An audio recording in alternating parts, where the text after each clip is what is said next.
नमस्कार. ऑपरेशन सिंदूर तुम्ही आतापर्यंत नक्कीच सगळ्या गोष्टी ऐकलेल्या असतील की काय झालं आणि काय नाही झालं. पण इंडियन आर्मी, इंडियन एअरफोर्स आणि इंडियन नेव्ही हे जर एखाद्या ऑपरेशनला नाव देत असतील तर ते खूप जाणून आणि बुजून देत असतात. ऑपरेशन सिंदूर. आपल्या इथे पहलगाम मध्ये अटॅक झाला आणि त्यात मित्रांनो निर्घुणपणे या लोकांनी आपल्या लोकांना मारलं. 25 भारतीय आणि त्याच्यात एक नेपाळी व्यक्ती होता. त्यात आपल्या आया बहिणींना जाऊन सांगितलं की बघ मारतोय तुझ्या नवऱ्याला आणि जा जाऊन सांग तुझ्या देशाच्या हेडला की आम्ही मारलं याला, घे काय करायचं करून. त्याचा बदला आज सकाळी मध्यरात्री म्हणूया Bharat, Indian army, Indian air force आणि इंडियन नेव्ही या तिघांनी जॉईंट ऑपरेशन करून घेतलं. आपल्या छत्रपती शिवाजी महाराजांनी आपल्याला एक खूप मस्त गोष्ट शिकवलेली आहे, ती म्हणजे गनिमी कावा. आज म्हणजे 7 तारीख आपण तिथे देशभरात मॉकड्रिल घेणार होतो आणि आपण त्यांना चकवलं की त्यांना असं वाटलं आता काही होणार नाही आपल्या बरोबर. मॉकड्रिल घेऊन घेतात ती लोक, मॉकड्रिल नंतर काहीतरी करतील. ते होण्याच्या आधीच आपण त्यांच्यावरती जाऊन स्ट्राईक केलेली आहे आणि ही स्ट्राईक प्रिसिजन स्ट्राईक होती. तुम्ही जर नीट जाऊन बघाल तर तुम्हाला कळेल की तिथे ज्या बिल्डिंग उभ्या होत्या त्या बिल्डिंगला बरोबर जाऊन जिथं घालायचा आहे तिथेच घातला गेलेला आहे. त्याच्यामध्ये काही प्रकारच्या ज्या मिसाईल्स वापरले गेलेल्या आहेत त्याच्याविषयी मी नक्कीच बोलणार आहे.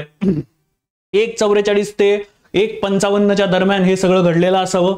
यात जैश ए मोहम्मद, LET, लष्कर ए तय्यबा आणि हिजबुल मुजाहिद्दीन यांचे जे टेरर कॅम्प्स होते ते आपण उद्ध्वस्त करून टाकलेले आहेत. पाकिस्तान सांगताना सांगतोय 1 आणि 2 लोक मेलीत, पण मित्रांनो 9 अटॅक आपल्याकडनं झालेले आहेत आणि त्याच्यात 20 पेक्षा जास्त मिसाईल्स आपण वापरलेले आहेत.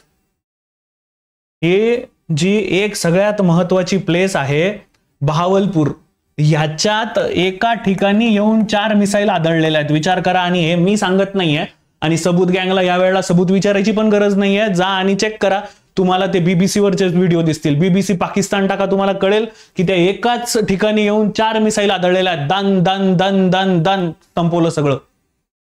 आता या वेळेला भारत सरकारनं आधीच ठरवलेलं होतं की या वेळेला आपण जे करणार आहोत त्याच्यानंतर यांचे डोळेच उघडले पाहिजे. एक प्रेस रिलीज यानंतर दिली गेलेला आहे. ज्या प्रेस रिलीज नुसार बघा मिनिस्ट्री ऑफ डिफेन्स तिथे काय म्हणतोय ते की आम्ही टेररिस्ट इन्फ्रास्ट्रक्चर उद्ध्वस्त केलेले आहेत.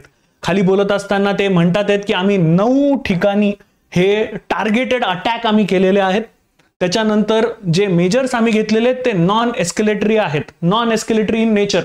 आम्हाला ते वाढवायचं नाही. हा, तुम्हाला वाढवण्याची इच्छा असेल तर नक्कीच सांगा, तुमची ती पण हाऊस आम्ही नक्की पूर्ण करू. खाली बोलत असताना no Pakistani military facilities have been targeted. आम्ही कोणतीच पाकिस्तानी मिलिटरी जिथे त्यांचं इन्फ्रास्ट्रक्चर आहे त्याला टार्गेट केलेलं नाही. जाणून बुजून आपण हे या प्रेस रिलीज मध्ये टाकलेलं आहे.